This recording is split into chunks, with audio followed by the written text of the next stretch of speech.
Bismillahirrahmanirrahim. My name is Shahzada Kamar. I'm one of the faculty member in USA Raven Road campus, Lahore. And today's plan is to go for the economic growth. In the last couple of lectures, we have discovered about the different concepts of the GDP. And then we have seen in depth what are the basically different concepts of the national income. GDP, GNP, NNP, personal income, national income, all of these things we have discussed so far. And today's topic is to go for the economic growth. Basically, some of the economies they are richer, some of the economies they are poor. And why do some of the economies they stay rich and why some of the economies they remain poor? So we have to look at the growth, what are the causes of growth, what are the consequences of these growth. So we have to see all of these things. So economic growth basically describes as increase in real GDP or real GDP per capita over some time period. Most of the time we take it per year. So mind one thing, we are talking about the real GDP, unlike the nominal GDP, which is inflation inclusive. In case of the real GDP, we talk about only the production or the output that economy have. So we are mainly concerned with the output, not the inflationary output, you can say. So in case of real GDP, we are mainly concerned with the production or the output economy has over some time period. And the economic growth that is normally calculated in percentage terms. So normally when we call okay, 2% economy is growing, 3% economy is growing. And this is also one of the goal of the macroeconomic economy that enjoys a high level of growth that is called basically economy is prospering and economy is enjoying prosperity. And there is one of the rule of 70s that if we divide 70 by the percentage growth rate, then it will let us know the number of years required to double the real GDP. For example, if we have the real GDP, if we have the annual percentage growth rate that's only 2%, and if we divide 70 by 2, then we have the number of years 35 required to double real GDP. This is one of the, you can see all of these are the different statistics in the USA. They're over the years 1950 to 2012, how much they were growing. But obviously, what are the qualifications of the economic growth? Obviously, we are having the improved products and services. We find more time for the leisure and less time for the work. The work time is shrinking, the leisure time is increasing. This is also one of the fruits of the economic growth. And there are the other impacts, we will see all of them. So we will see what are the determinants of growth, supply factors, and there are the demand factors. I'll discuss first of all the supply factors. So first of all, whenever there is increase in quantity and quality of the natural resources, quantity as well as the quality of the natural resources, then we can go beyond the production possibility frontier. In your microeconomics lecture, you must have covered a production possibility curve or the frontier. At that limit, at that curve, when all the economic resources of the economy they are fully employed, potentially used, then we can call the economy is enjoying full employment. But obviously, if the economy has to go beyond that, then they will have to increase the quantity and quality of the natural resources. They have to discover more mines. They have to discover more, explore more of the oil, more of the resources.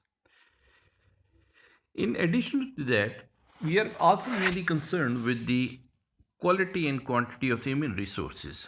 Economies who are poor in population or economies who are poor in skills, training, education, they are remain poor.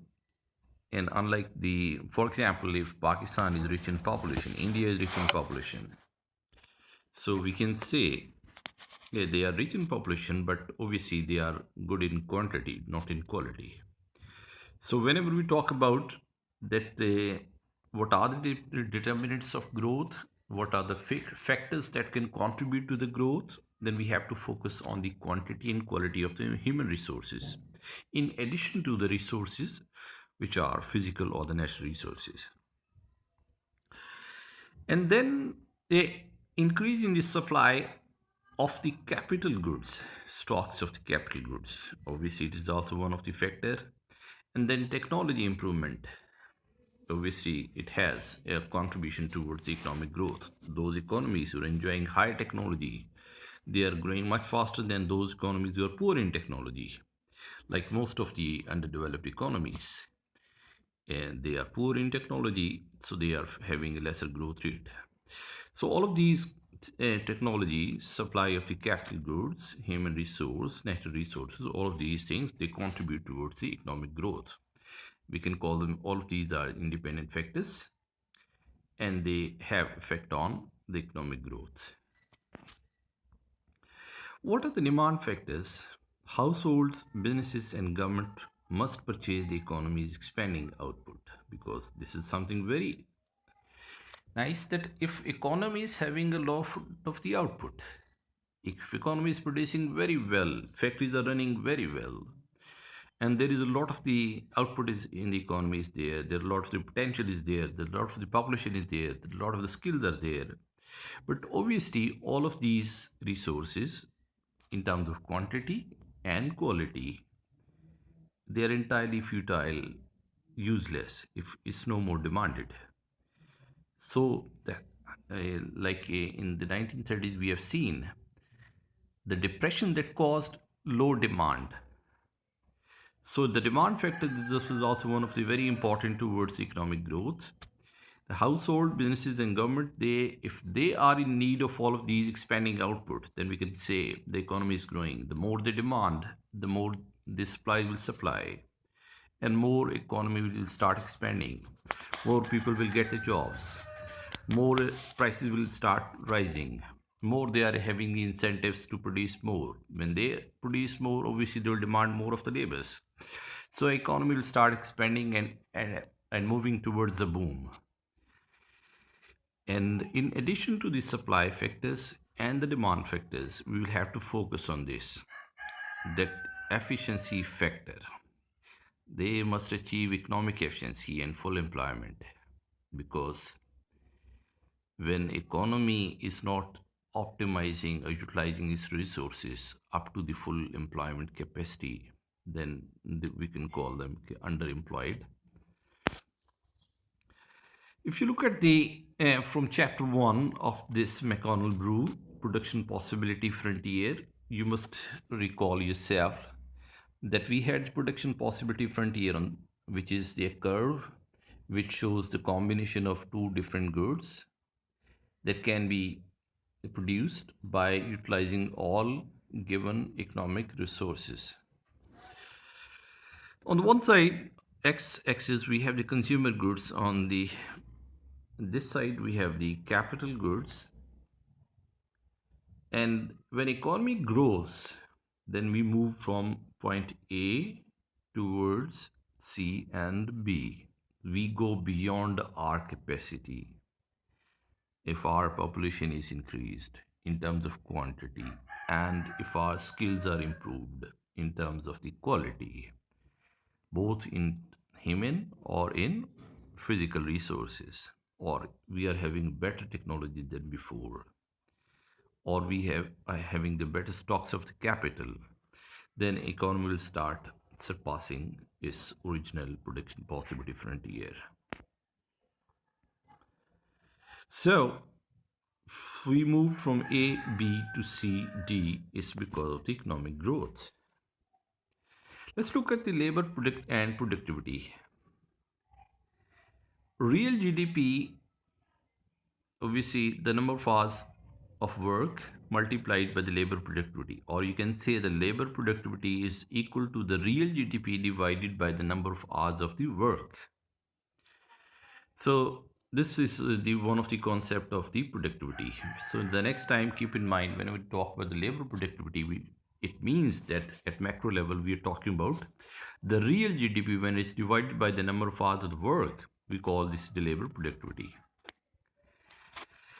Now, the concept is what are the factors that can affect the productivity growth? So, we see the labor will be more productive if we are technologically advanced. For example, we can say a typist is less productive than a computer typist because they are having computer typists have a better advanced technology. He can produce more. The more quantity of the capital we have, the more machines, we can be more productive. If we are dependent on the mechanized or the man-made, all of these tools, we are less productive. Education and training, obviously. The more we are educated, the more we are trained, the more we are skilled, the more we have craftsmanship, the more we are productive. So that's why we can say that factors which can affect the productivity growth are technology, quantity of the capital, education, training, skills, all of these things. So economies of scale and resource allocation, this is also one of them. The more we are having the economies of scale, the more we can allocate our resources, the more we can be productive. So, is economic growth desirable and sustainable? There are different anti-growth theories. For example, if we are growing at the cost of our environment, a resource depletion, if we are having more and more of the output at the cost of the clean environment, Earth's environment. So it means that we are getting and we are enjoying at the cost of the others. For example, if one of the factory is polluting, it means he's enjoying the profit, but at the cost of the health of the nearby people. So environmental cost is one of the major anti-growth theory proponents. They say that whenever we are growing, like most of the developed economies, they are producing more and more, but they are damaging the overall ozone layer, environment. They are increasing, emitting pollution. So, in the defense of the economic growth, we can, those who are proponent of the economic growth, they are having their own point of view that because of the economic growth, we are having the higher standard of living. Human imagination can solve environmental and resource issues because of the better technology, because of the better living standards, because of the having higher and GDP or the national income, we can resolve the issues which are in the result of this higher economic growth in the form of the pollution and the society or environmental damage. Economic growth is the path to greater material abundance, result in higher standards of living that increases leisure time, allow for the expansion and the allocation of the human knowledge. But we have to give the answer of this question. Can economic growth survive population decline? As the nations industrialize, their economies shift from agriculture to industries. The first consequence, the fertility rates fall. Decrease in population is quite evident in if you look at all of the DCs, developed economies, they are having less fertility, less birth rate, less population. They need to import immigration to Canada, New Zealand, Australia, USA. They have to be dependent on those economies who are rich in population. Each generation smaller than the one before. They are less dependent on social security issues. Obviously, this is also one of them. The local culture that is being damaged because of the economic growth. The civilization is going to be damaged. Innovation and productivity. So, all of these things. So, whenever we grow, we have to look at all of these factors that we have to make a balance while enjoying the benefits of the economic growth, we have to look at the cost which we are paying in the form of the social civilization damage, in the form of the fall in population, in the form of the fall in fertility, in the form of the generation gap. All of these things we have to see the cost before having had the fruits of the economic growth. Thank you very much. Have a good day.